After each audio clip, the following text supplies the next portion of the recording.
Friends, ફરીથી એક વખત આપનું હાર્દિક સ્વાગત છે. આપણે ચર્ચા કરી રહ્યા છીએ પ્રકરણ નંબર 1ની. એની અંદર આપણે આજે ખૂબ અગત્યના ટોપિકની ચર્ચા કરીશું. આ ટોપિકનું નામ છે વિદ્યુત ફ્લક્સ. આગળના ચુંબકીય ક્ષેત્રના ચેપ્ટરોની અંદર પણ આ ટોપિક ચુંબકીય ફ્લક્સ તરીકે પાછો આવશે. તો અત્યારે જો તમે ફ્લક્સના મુદ્દાઓ અને કોન્સેપ્ટને વ્યવસ્થિત સમજ્યા હશે તો ત્યારે આ બંને ટોપિક એક સરખા જેવા હોવાથી ત્યારે અભ્યાસની અંદર સરળતા રહેશે. મિત્રો, આ ખૂબ અગત્યનો ટોપિક છે અને અગત્યનો ટોપિક હોવાની સાથે સાથે આ ટોપિકની અંદરથી ખૂબ સારા દાખલા પણ પૂછાઈ શકે છે. અને આ દાખલાની આપણે વાત કરવી હોય દાખલાની, તો આ ટોપિકને ખૂબ સારી રીતના આપણે સમજવો પડે એટલું જ નહીં, પણ આ ટોપિક થોડોક સદિશ સાથે સંબંધ ધરાવતો હોવાથી આપણે સદિશોની પણ એક પ્રાથમિક જાણકારીની જરૂરિયાત પડશે. તો પહેલાં આ લેક્ચરની અંદર આપણે સદિશને થોડીક વિગતવાર સમજવાનો પ્રયત્ન કરીએ અને તેની ઉપરથી આપણે ફ્લક્સને સમજીશું. અને કુલ 3 પ્રશ્નોની આજે આપણે આ વિડીયોની અંદર ચર્ચા કરવાના છીએ. હવે આપણે અદિશ ગુણાકારની વાત કરીએ. આપણને ખ્યાલ છે કે કોઈ પણ સદિશનું 2 લંબ ઘટકોમાં વિભાજન કરી શકાય. આ વિભાજનની આપણે આગળિયાત ઉપર જરૂરિયાત ઊભી થવાની છે અને એટલા માટે આપણે આની અત્યારે ચર્ચા કરીએ છીએ. તો આપણને ખ્યાલ છે કે કોઈ એક સદિશ અહીંયા આગળ લીધેલો છે, સદિશ એ, અને તે ધન x અક્ષ સાથે થીટા ખૂણો બનાવે છે. તો એના ઉપરથી આપણને ખબર પડે કે આના 2 ઘટકો શક્ય બનશે. એક તો એ કોસ થીટા અને બીજો એ સાઇન થીટા. આને આ જ ફિગરને આપણે ખૂબ સારી રીતના આ પ્રમાણે પણ દર્શાવી શકાય. તો આપણે આ જે રેડ કલરનો સદિશ એ હતો, જે x અક્ષ સાથે થીટા ખૂણો બનાવે છે, તેનું આપણે પરસ્પર 2 લંબ ઘટકોની અંદર વિભાજન કર્યું અને 2 ઘટકો આપણને મળ્યા. એક તો એ કોસ થીટા અને એક તો એ સાઇન થીટા. તો આ બંને લંબ ઘટક, આને કહેવાય સમાંતર ઘટક અને આને કહેવાય લંબ ઘટક. એ 2 ઘટકોમાં પરસ્પર લંબ ઘટકોની અંદર આપણે વિભાજન કર્યું. હવે આપણે આ ઘટકો વિશે થોડીક વાત કરીએ કે આ જે ઘટક છે, આ સદિશ એ છે, અહીંયા આગળ x અક્ષ છે, અહીંયા આગળ y અક્ષ છે. તો આ x અક્ષ ઉપર જે ઘટક આવ્યો તે ઘટક છે એ કોસ થીટા અને y અક્ષ ઉપર જે ઘટક આવ્યો તે છે એ સાઇન થીટા. તો આ એ કોસ થીટા ઘટકને સમાંતર ઘટક કહેવાય અને એ સાઇન થીટાને લંબ ઘટક કહેવાય. હવે માત્ર સમાંતર ઘટક કે લંબ ઘટક જ નહીં, તેનું એક બીજું પણ નામ છે. અહીંયા આગળ આ એનો પડછાયો x અક્ષ ઉપર કેટલો પડે છે, અથવા તો આ સદિશ એની દિશા છે તે x અક્ષની દિશા ઉપર કેટલું પ્રભુત્વ ધરાવે છે, અથવા તો x અક્ષની દિશામાં તેનો કેટલો ઘટક છે, અથવા x અક્ષની દિશામાં તેની કેટલી અસર છે, તે જણાવતો ભાગ છે. તો તેને સદિશ એનો x અક્ષની દિશાનો ઘટક કહેવાય. એનો x અક્ષની દિશાનો ઘટક કહેવાય. અને આ જે y ઉપર આ સદિશની અસર દર્શાવતો ઘટક, તેને એનો y અક્ષની દિશામાંનો ઘટક કહેવાય. હવે આપણે જોઈએ કે જો આ સદિશ એ અને અહીંયા કોઈ x અક્ષ નથી, પણ બલકે તેની બદલે સદિશ બી જો રહેલો હોય અને અહીંયા આગળ y અક્ષ નથી પણ સી સદિશ રહેલો હોય, તો આ જ વસ્તુને કેવી રીતના બોલાય?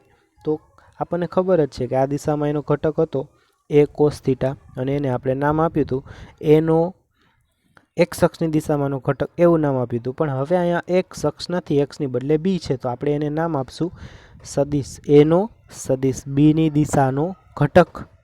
સદિશ એનો સદિશ બીની દિશાનો ઘટક અને એને બીજા શબ્દોમાં કેવું હોય, આવું બધું લાંબુ ન કેવું હોય અને એક સાવ સામાન્ય રીતના કેવું હોય, તો તમે તેમ કહી શકો કે સદિશ એનો સદિશ બી પરનો શું છે? પ્રક્ષેપ. પ્રક્ષેપ એટલે કે પડછાયો અથવા તો અસર.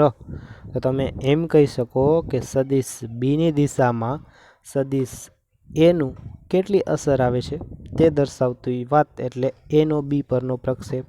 એ જ રીતના આપણને ખબર છે કે અહીંયા એક સદિશ છે સી, તો આપણને ખબર છે કે લંબ ઘટક આપણે એ સાઇન તારવ્યો, તો એ સાઇનને આપણે કીધું કે એનો વાયની દિશામાં આગળ કીધું હતું. હવે અહીંયા આગળ વાયની બદલે જો સી સદિશ છે તો આપણે આરામથી એને એવું કહી શકીએ કે વાયનો સી એનો સીની દિશામાંનો એક ઘટક છે.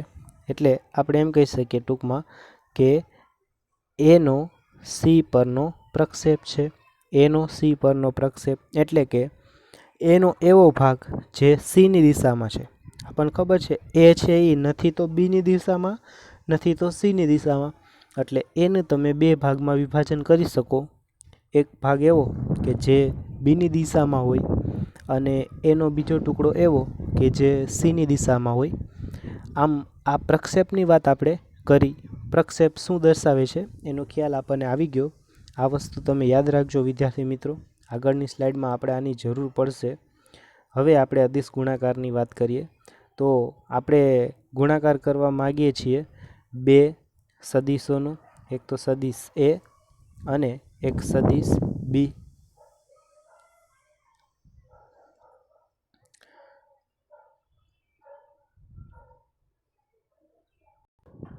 તો વિદ્યાર્થી મિત્રો આપણી સમક્ષ બે સદિશ છે. એક ત્રાંસો સદિશ છે એ અને એક બીજો છે એ સમાંતર હોરિઝોન્ટલ સદિશ છે, સમક્ષિતિજ સદિશ બી છે. ત્રાંસો સદિશ એ છે તેના બે ઘટકો તમને દેખાય છે આકૃતિની અંદર.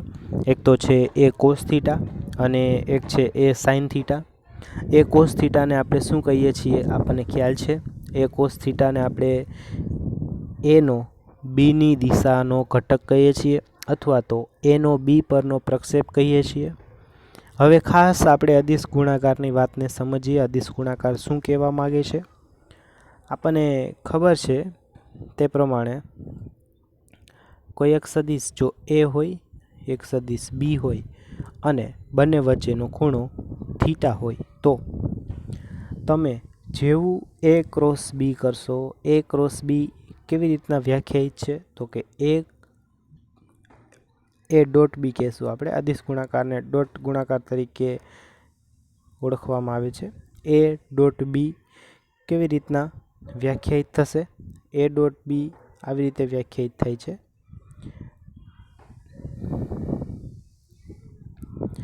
એ ડોટ બી એટલે કાંઈ નહીં પણ એક ઘટક છે જેનું નામ છે એ કોસ થીટા અને બીજો ઘટક છે જેનું નામ છે બી. તો એ ડોટ બી એટલે એ કોસ થીટા અને બીનો ગુણાકાર. કેમ એ કોસ થીટા અને બીનો ગુણાકાર?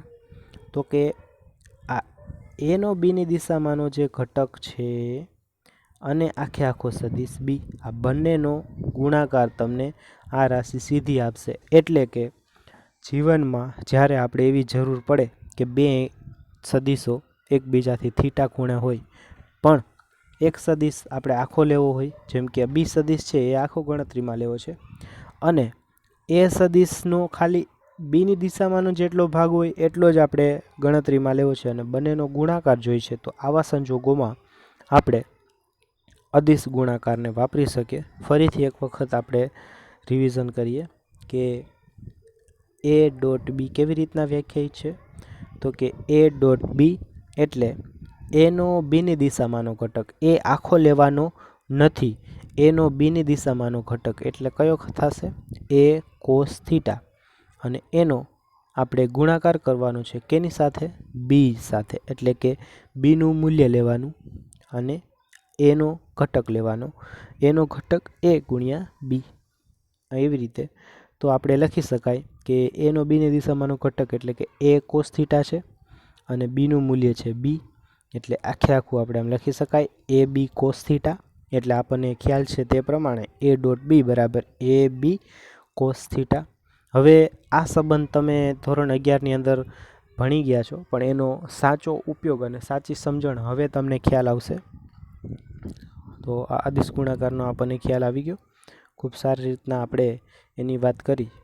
હવે એક પ્રશ્ન આવી રીતના પૂછાય છે આ ટોપિકમાંથી કે ક્ષેત્રફળના સદિશની સમજૂતી આપો. તો આપણને પ્રશ્ન થાય કે ભાઈ ક્ષેત્રફળનો સદિશ એટલે શું? તો વિદ્યાર્થી મિત્રો, ભૌતિક વિજ્ઞાનના ઘણા બધા એવા ટોપિક છે જેની અંદર કોઈ પણ ક્ષેત્રફળ હોય તેનું નમન કઈ સાઈડ છે અથવા તો નમન કેટલું છે તે ખૂબ અગત્યનો ભાગ ભજવતું હોય. એટલે કે આપણે નમન જાણવું જરૂરી હોય છે, અને નમન જાણવું હોય તો આપણે એ રાશિને સદિશ રાશિ તરીકે લેવી જોઈએ. આમ ક્ષેત્રફળની કોઈ ઓમ દિશા હોતી નથી, પણ આપણે એનું નમન અગત્યનું હોવાથી આપણે હવે આ રાશિને સદિશ તરીકે લઈશું.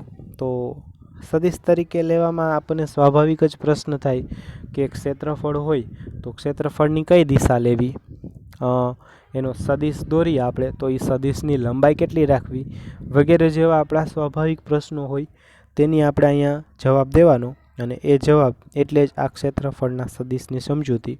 તો આ પ્રશ્ન તમારે તમારી બુકની અંદર જે બુક બનાવો છો તેની અંદર આ પ્રમાણે લખશો. પહેલાં આપણે આ મુદ્દો લખીશું.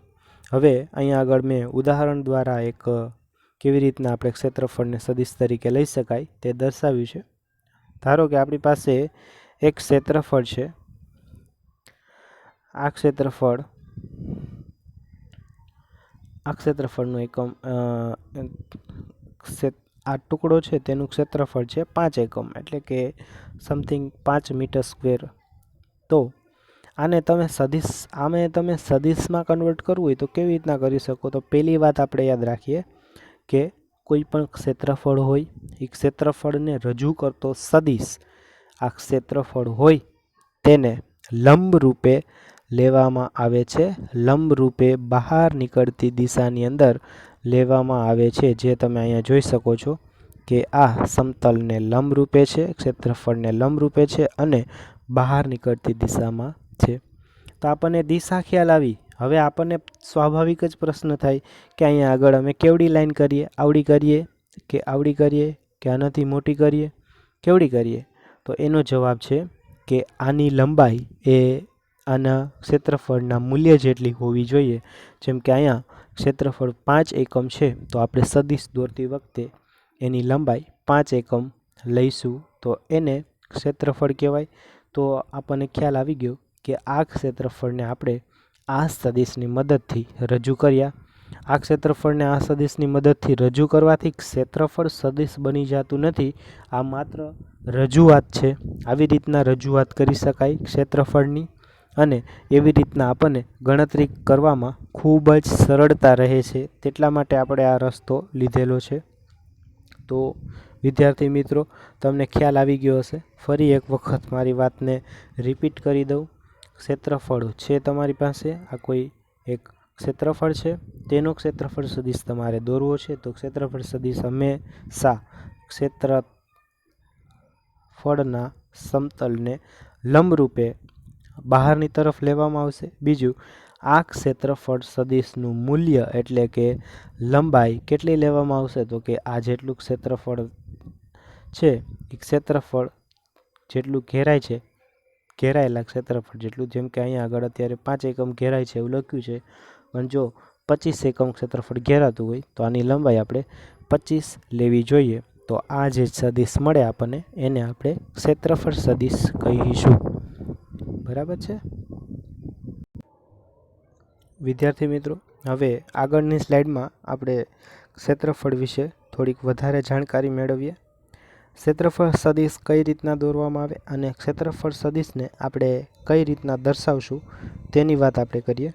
તો હમણાં આપણે વાત કરી તેમ ક્ષેત્રફળને દોરેલો લંબ ક્ષેત્રફળનું નમન દર્શાવે છે. જેમ કે ક્ષેત્રફળને તમે લંબ દોરો એ ક્ષેત્રફળનું નમન દર્શાવે છે. આથી ક્ષેત્રફળના સદિશની દિશા સમતલને લંબરૂપે બહાર નીકળતી દિશામાં લેવામાં આવે છે. અને ઉદાહરણની અંદર આપણે જોયું તેમ આપણી પાસે એક ક્ષેત્રફળ હતું અને આ ક્ષેત્રફળનો સદિશ બહાર તરફની દિશામાં નીકળ્યો.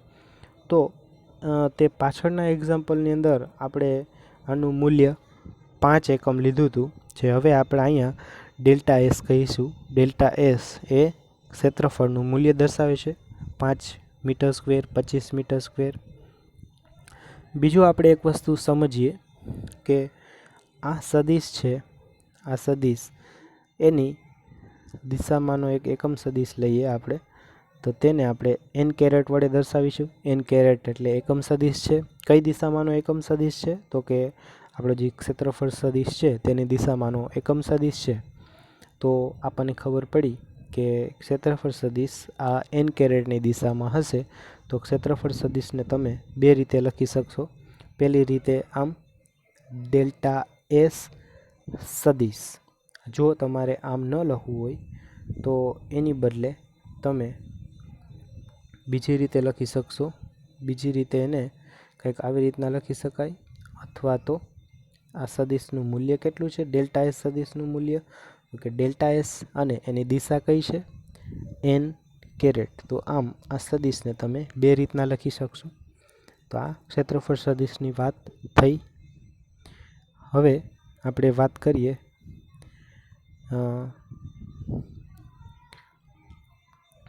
ક્ષેત્રફળ સદિશ. આપણી પાસે વ્યવહારની અંદર જોઈએ તો ઘણી બધી સપાટીઓ હોય છે. જેમ કે કોઈ સમતલ સપાટી હોય, પછી થોડીક વક્ર સપાટી હોય અને અમુક બંધ સપાટીઓ પણ હોય છે. તો આ બધા જ પ્રકારની સપાટીઓ માટે ક્ષેત્રફળ સદિશ કેવી રીતના વ્યાખ્યાયિત કરવામાં આવે છે એ પણ આપણે આ પ્રશ્નની અંદર જ લખવાનું છે. તો હવે આપણે વાત કરીએ. આકૃતિમાં દર્શાવ્યા પ્રમાણે કોઈ સમતલ સપાટી હોય તો સમતલ સપાટી માટે ક્ષેત્રફળ સદિશ ડ્રો કરવો સાવ સહેલો છે. સમતલ સપાટીને તો બંને બાજુ લંબ દોરી શકાય. તો કોઈ પણ એક દિશા બહારની તરફ અને સપાટીને લંબ રૂપે સદિશ દોરવામાં આવે તો તે સદિશને ક્ષેત્રફળ સદિશ કહેવાય. આકૃતિમાં દર્શાવ્યું છે તેમ આ ડેલ્ટા એસ એ શું દર્શાવે છે? ડેલ્ટા એસ દર્શાવે છે કે એ સપાટીનું ક્ષેત્રફળ છે એ ડેલ્ટા એસ એકમ છે, એટલે કે તે તેનું મૂલ્ય છે. અને આ n કેરેટ દર્શાવે છે કે ક્ષેત્રફળ જે છે એ ક્ષેત્રફળનું સમતલ છે અને સમતલને લંબ રૂપે એકમ સદિશ એક ડ્રો કરવામાં આવ્યો છે. એ એકમ સદિશની એ દિશા છે. તો આખો ક્ષેત્રફળ સદિશ આપણે આવી રીતના લખી શકીએ. ડેલ્ટા એસ સદિશ ઇઝ ઇક્વલ ટુ તેનું મૂલ્ય છે ડેલ્ટા એસ એકમ અને એની દિશા છે n કેરેટ. હવે આપણે ક્ષેત્રફળને સદિશ રાશિ તરીકે લીધી છે, એટલે હંમેશા આપણે ક્ષેત્રફળને મૂલ્ય અને દિશા એમ બંને વડે દર્શાવશું. આ આપણે વાત કરી એ સમતલ સપાટીની વાત કરી. હવે આપણે વાત કરીએ વક્ર સપાટી માટે. તો વિદ્યાર્થી મિત્રો, વક્ર સપાટી હોય તો વક્ર સપાટી માટે કોઈ એક ક્ષેત્રફળ સદિશ કોમન એવો ન લઈ શકીએ કે જે આખી સપાટીને લંબ રૂપે હોય, કારણ કે સપાટી તો વક્ર છે. આના માટે આપણે એક રસ્તો કાઢવો પડે કે આખી સપાટીને ખૂબ જ નાના ક્ષેત્રફળના ખંડોની અંદર વિભાજિત કરવી પડે. આમ કોઈ એક નાના ખંડને આપણે સમતલ તરીકે લઈ શકીએ, અને જેવું સમતલ તરીકે લઈ શકીએ તો સમતલ માટે તો ક્ષેત્રફળ સદિશ કેવી રીતના વ્યાખ્યાયિત કરવો તે આપણને ખ્યાલ જ છે. તો અહીંયા આગળ વક્ર સપાટી માટે દેખાડ્યું છે તેવી રીતે વક્ર સપાટી જ્યારે હોય ત્યારે ક્ષેત્રફળના નાના ભાગ કરી નાખવાના અને પ્રત્યેક નાના ભાગ માટે પ્રત્યેક અલગ ક્ષેત્રફળ સદિશ વ્યાખ્યાયિત થશે. અને આ બધી ગણતરી આપણે કલનશાસ્ત્ર સંકલન વિકલનની મદદથી કરવાની હોય છે. એવી જ રીતના ખાસ બંધ સમતલ સપાટી માટે કેવી રીતના ક્ષેત્રફળ સદિશ દોરશું? જેમ કે કોઈ બંધ ગોળો છે, આ બંધ ગોળો છે, તો બંધ ગોળા માટે ક્ષેત્રફળ સદિશ તો કે પહેલાં તો બંધ સપાટી છે, પછી વળી પાછી વક્ર સપાટી છે. તો વક્ર સપાટી માટે આપણે શીખી ગયા કે વક્ર સપાટી હોય તો ક્ષેત્રફળને આખા ક્ષેત્રફળને નાના ખંડોમાં વિભાજન કરવું પડે. તો વિદ્યાર્થી મિત્રો, આ ગોળાને તમે નાના નાના ખંડોની અંદર વિભાજન કરી નાખો, એનાથી આપણને આ નાના નાના ખંડો મળશે. તો અહીંયા આગળ ઉપરની બાજુ જે ખંડો મળે છે તેમાં ક્ષેત્રફળ સદિશ આપણને ખ્યાલ છે તેમ હંમેશા બહાર નીકળતી દિશામાં, અહીંયા આવી રીતના બહાર નીકળતી દિશામાં, અહીંયા નીચે તરફ બહાર નીકળતી દિશામાં, અહીંયા નીચે તરફ બહાર નીકળતી દિશામાં, અહીંયા આ રીતના. આમ જ્યારે બંધ સપાટી હોય ત્યારે સપાટીને લંબ બહારની દિશામાં ઘણા બધા ક્ષેત્રફળ સદિશો લેવાના હોય છે. તો આ વસ્તુ આપણે યાદ રાખીશું.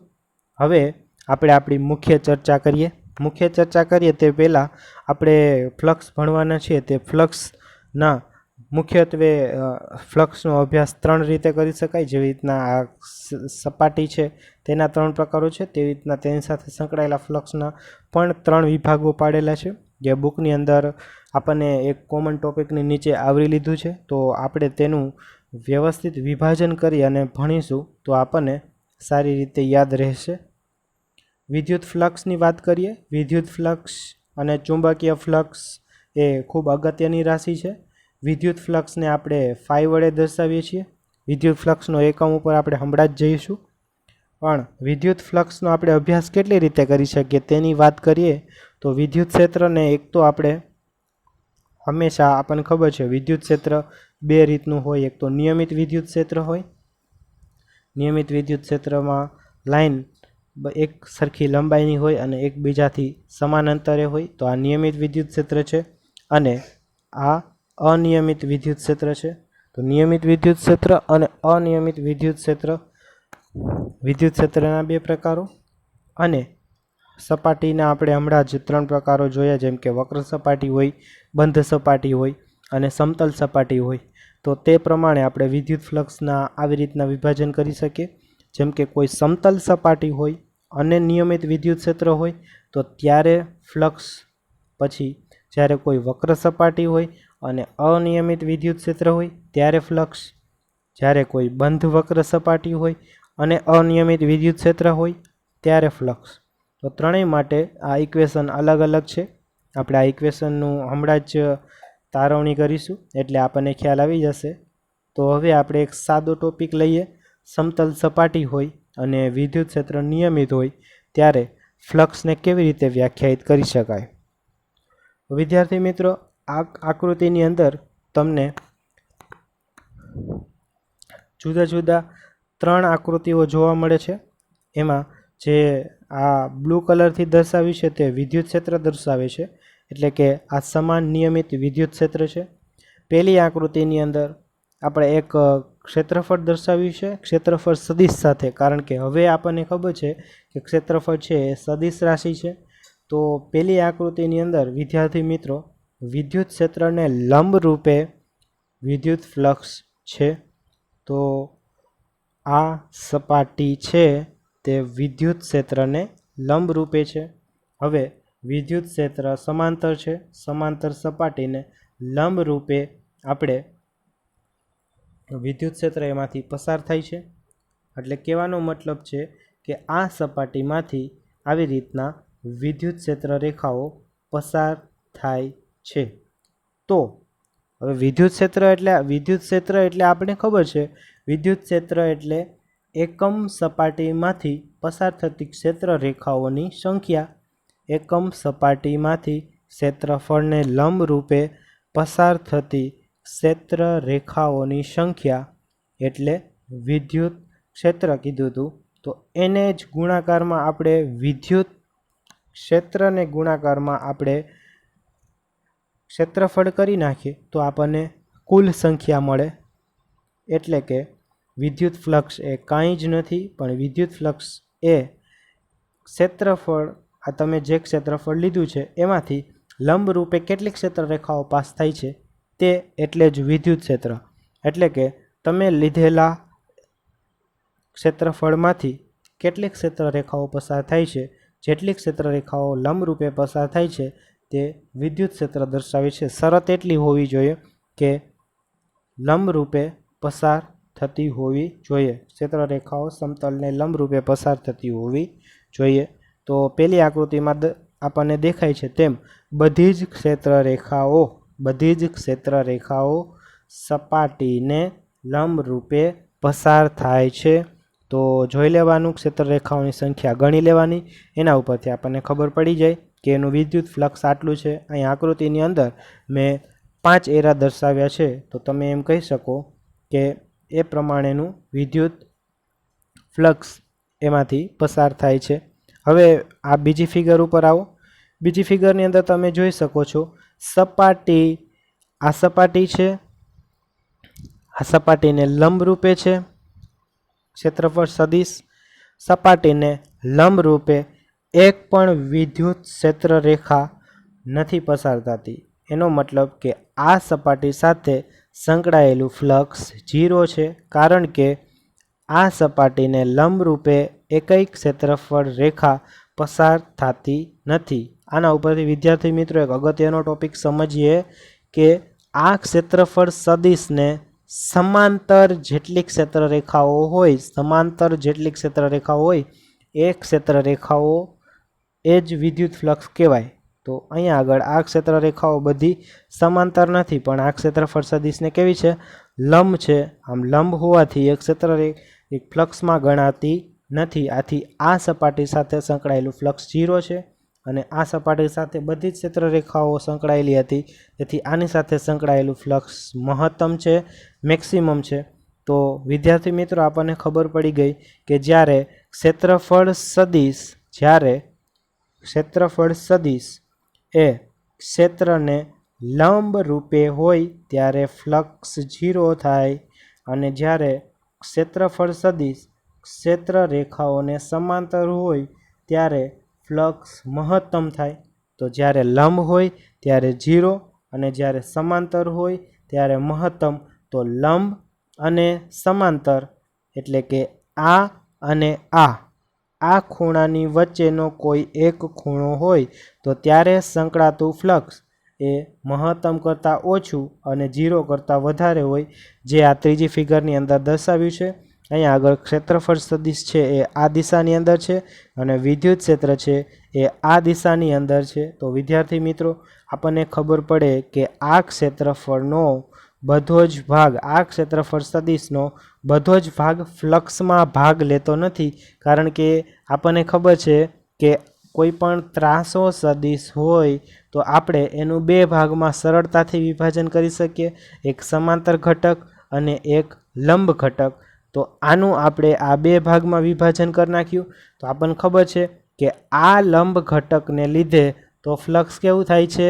0, જે આપણે આ આકૃતિની અંદર જોયું, અને આ સમાંતર ઘટકના લીધે જ માત્ર ફ્લક્સ સંકળાશે। તો આ સમાંતર ઘટક કેટલો થાય? તો જો વિદ્યાર્થી મિત્રો આ સદિશ એ હોય, આ સદિશ એ હોય અને આ ખૂણો થીટા હોય, તો આ સદિશ થાય એ કોસ થીટા, જે ફ્લક્સ માટે જવાબદાર છે। જે ફ્લક્સ માટે જવાબદાર નથી તે આ ઘટક છે, તો એ કોસ થીટા જ જવાબદાર રહેશે। તો અહીંયા આગળ શેનો ગુણાકાર કરવાનો? આપણે ક્ષેત્રફળ સદિશ એ અને વિદ્યુત ક્ષેત્ર ઈનો ગુણાકાર, અદિશ ગુણાકાર આપણે કરવાનો રહેશે। તો વિદ્યાર્થી મિત્રો મને લાગે છે ત્યાં સુધી આ ફિગર ઉપરથી તમને થોડું ફ્લક્સ વિશેની પ્રાઇમરી જાણકારી મળી ગઈ હશે। હવે આપણે આગળની સ્લાઇડ તરફ આવીએ। તો આગળની સ્લાઇડની અંદર આ જ વસ્તુ આપણે સમજીએ। ફરી એક વખત જોઈએ, અહીંયા આગળ જે આ ક્ષેત્રફળ સદિશ છે તેની દિશા અને વિદ્યુત ક્ષેત્રની દિશા બંને સમાન છે। તો આપણે ફ્લક્સને કેવી રીતના વ્યાખ્યાયિત કરીએ છીએ? તો કે આ જેટલા ક્ષેત્રફળ, જેટલા વિદ્યુત ક્ષેત્રમાં મૂક્યું હોય, વિદ્યુત ક્ષેત્ર નિયમિત છે એટલે એની કિંમત અચળ હશે, તો એ વિદ્યુત ક્ષેત્રની કિંમત, અને ક્ષેત્રફળ જે લંબ રૂપે રહેલું ક્ષેત્રફળ હોય એ ગણતરીમાં લેવાનું। તો અહીંયા આગળ આખે આખું ક્ષેત્રફળ લંબ રૂપે છે, તેથી આખે આખું ઈ લેશું, તો આની સાથે સંકળાયેલું ફ્લક્સ થશે ઈ ઇન્ટુ એ, એટલે કે ઈ એ થશે, અને જે મહત્તમ છે આપણે વાત કરીએ એમ। અહીંયા આગળ આપણે વાત કરીએ તો ક્ષેત્રફળ છે એ વિદ્યુત ક્ષેત્રને લંબ છે, તો વિદ્યુત ક્ષેત્રને સમાંતર કોઈ ક્ષેત્રફળ નથી.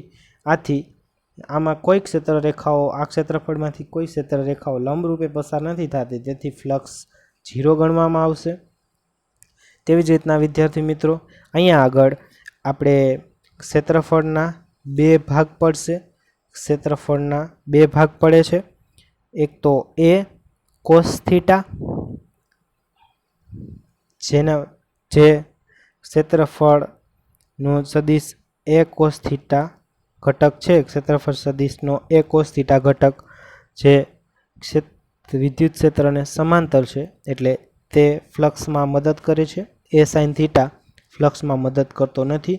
તો આખું ક્ષેત્રફળ ભાગ નથી લેતું, પણ તેનો ખાલી એ કોસ થીટા ઘટક જ ભાગ લે છે.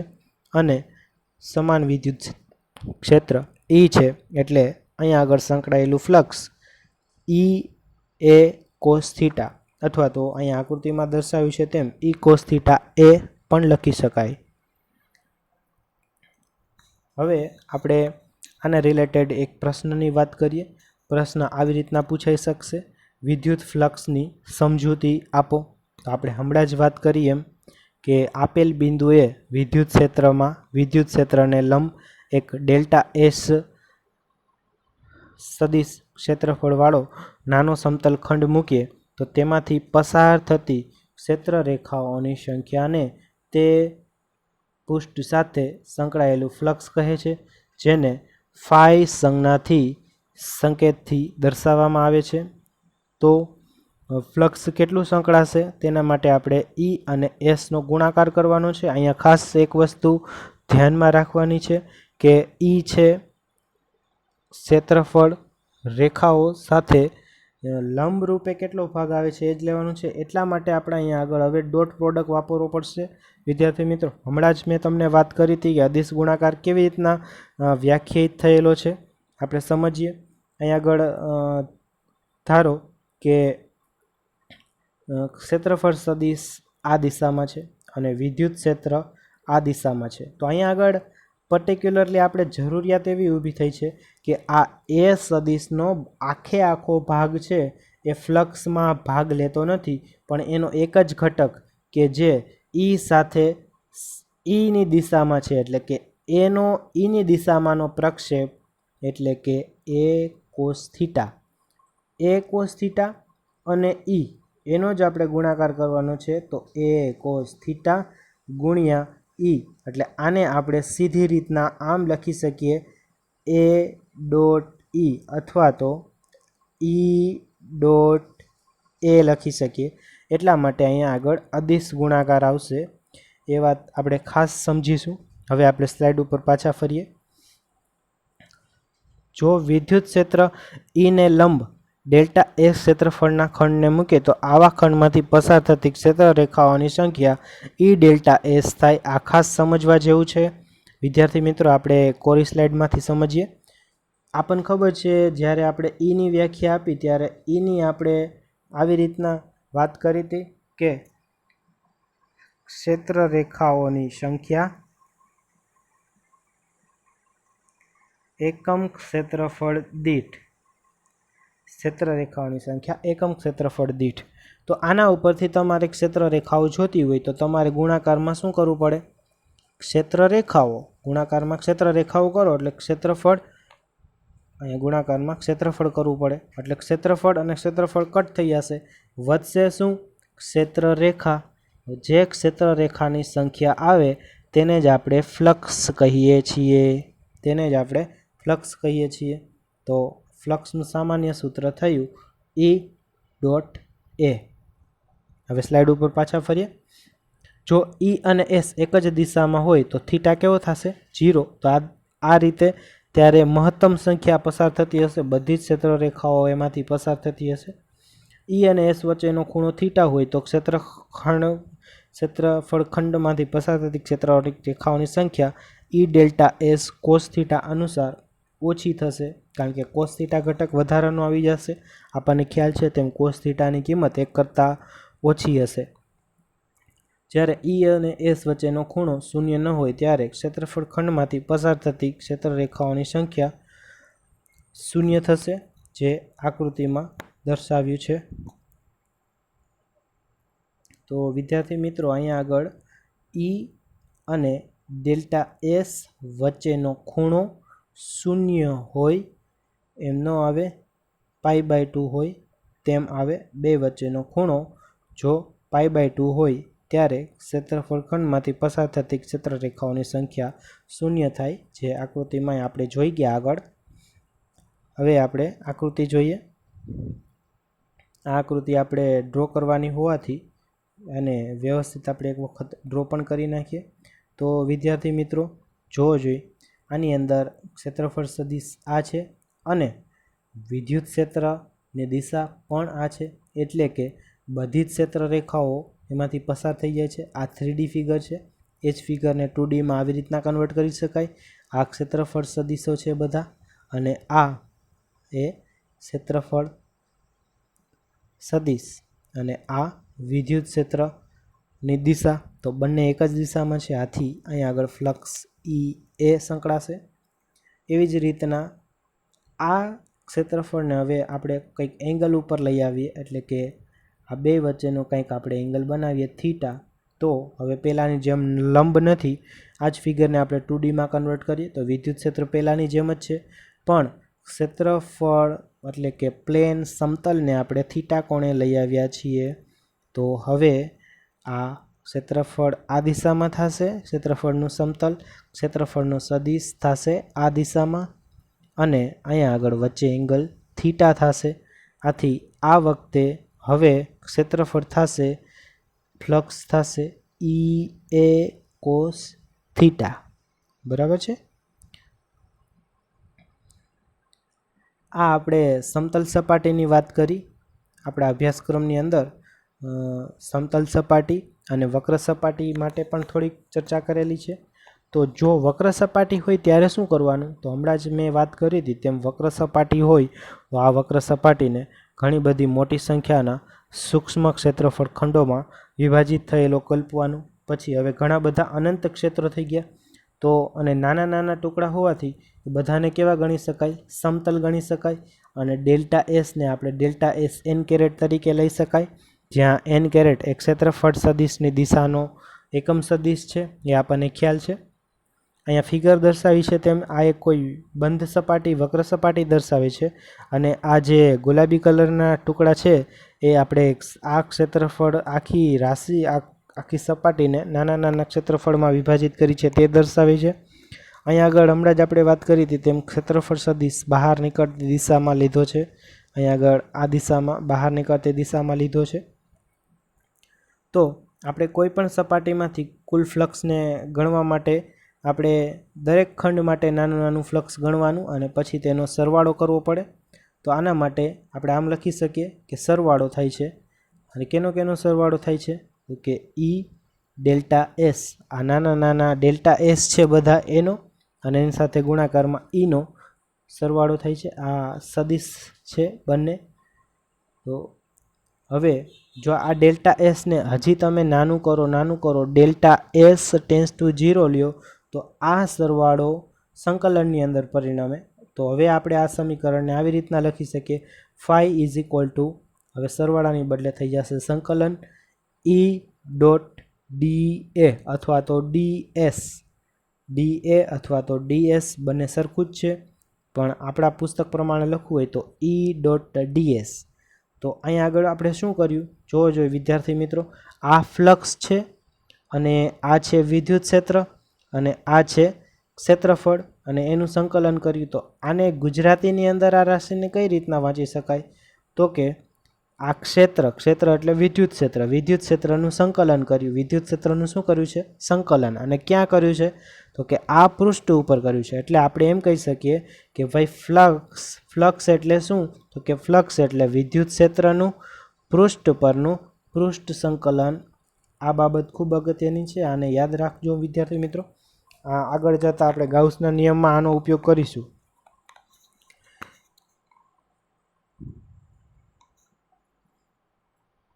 હવે એક અતિ અગત્યનો પ્રશ્ન એવો પૂછાય છે કે બંધ સપાટી કે ક્ષેત્રફળ સાથે સંકળાયેલું ફ્લક્સ ધન, ઋણ અથવા તો શૂન્ય ક્યારે થાય.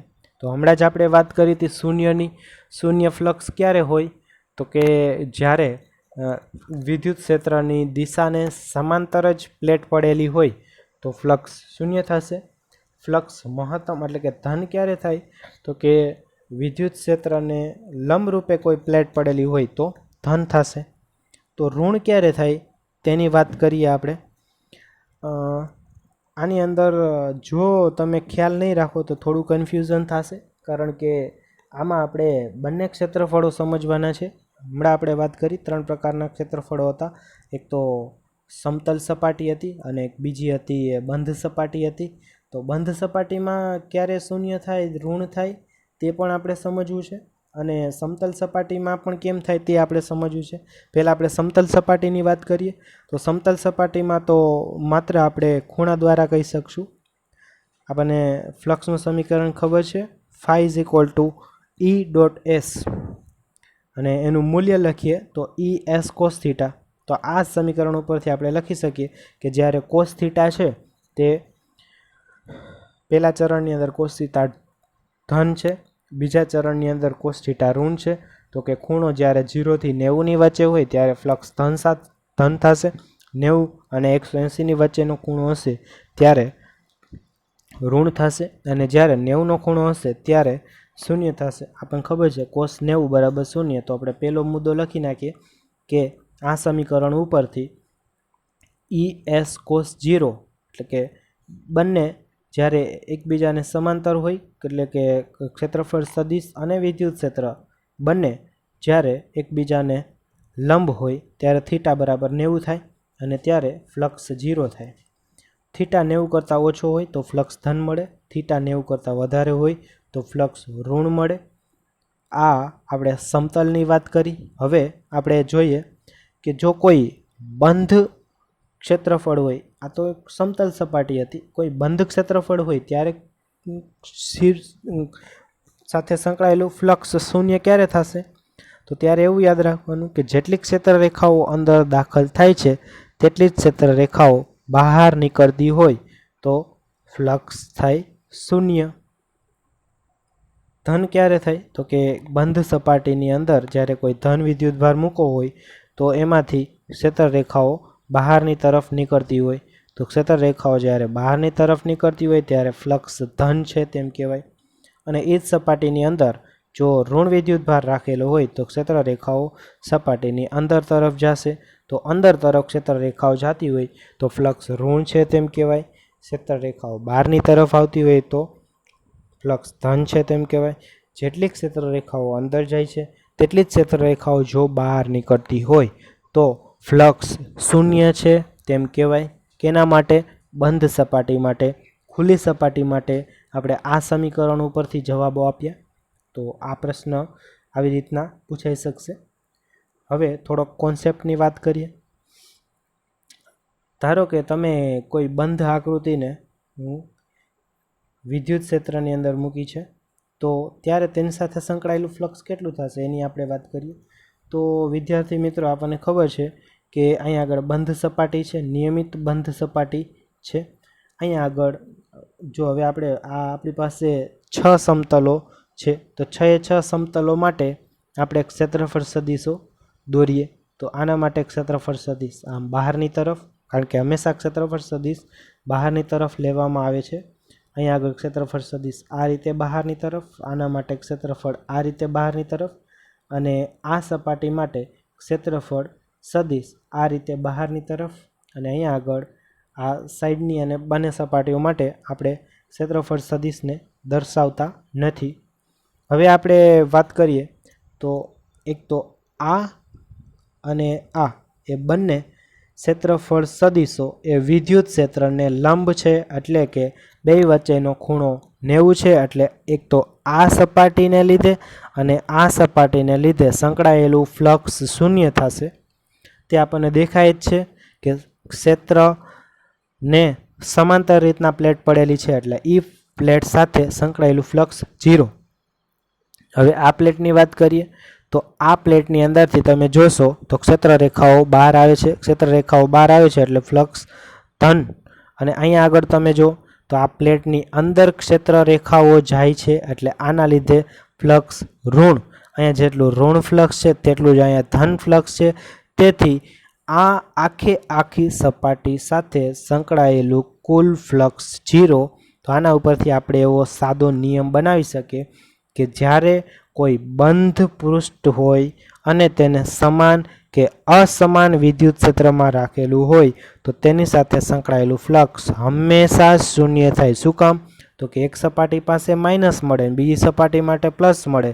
તો બધી સપાટીઓને લીધે શું થાય?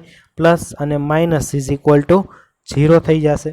આથી હંમેશા આપણે આ સેન્ટેન્સ યાદ રાખજો અને તમારી બુકમાં પણ નોટ કરી લેજો. હવે આપણે આગળની વાત કરીએ તો હમણાં જ આપણે નિયમ બનાવ્યો કે અહીંયા આગળ આ એક કોઈ બંધ સપાટી છે તો બંધ સપાટીમાં હંમેશા એની સાથે સંકળાયેલું ફ્લક્સ હંમેશા કેવું હશે? શૂન્ય હશે. તો આમાં આપણે આમ લખી શકીએ કે એક તો આ સમતલ સપાટી છે અને બીજી આ વક્ર સપાટી છે. અહીંયા આગળથી આમ ક્ષેત્રરેખાઓ અંદર જાય છે અને અહીંયા આગળથી ક્ષેત્રરેખાઓ બહાર નીકળે છે. તો આપણે આમ લખી શકીએ કે આ વક્ર સાથે સંકળાયેલું ધન ફ્લક્સ અને આ સમતલ પ્લેટ સાથે સંકળાયેલું ઋણ ફ્લક્સ એ બંને ફ્લક્સ એક જ સમાન હશે તો જ આનો સરવાળો 0 થાય. તો આ વાત આપણે ખાસ સમજીશું. હવે વિદ્યાર્થી મિત્રો વાત કરીએ આજના મોટિવેશનની. આપની સમક્ષ શ્રીમદ ભગવદ્ ગીતા અધ્યાય 6 એનો શ્લોક નંબર 16 એની વાત કરેલી છે. વિદ્યાર્થી જીવનની અંદર ખૂબ ઉપયોગી થાય તેવો આ શ્લોક છે. આ શ્લોકનું અહીંયાથી હું વાંચન કરું છું. તમે પણ થોડું આને વાંચતા શીખો. યુક્તાહાર વિહારસ્ય યુક્ત ચેષ્ટસ્ય કર્મસુ યુક્ત સ્વપ્નાવબોધસ્ય યોગો ભવતિ દુઃખા. હવે આપણે એનું ગુજરાતી ટ્રાન્સલેશન જોઈ જઈએ. હી વુ રેગ્યુલેટેડ ઇન એટલે કે જે રેગ્યુલર છે. કેની અંદર રેગ્યુલર છે? તેની ટેવોની અંદર, ખાવાની અંદર, સૂવાની અંદર, રિક્રિએશન એટલે કે આરામ મનોરંજનની અંદર અને વર્ક એટલે કે કામની અંદર તે મિટિગેટ એટલે ઓછું કરી શકે છે. પેઇન દર્દને ઓછું કરી શકે છે જે મટીરિયલથી ઉત્પન્ન થાય છે. By practising the yoga system એટલે કહેવાનો મતલબ છે કે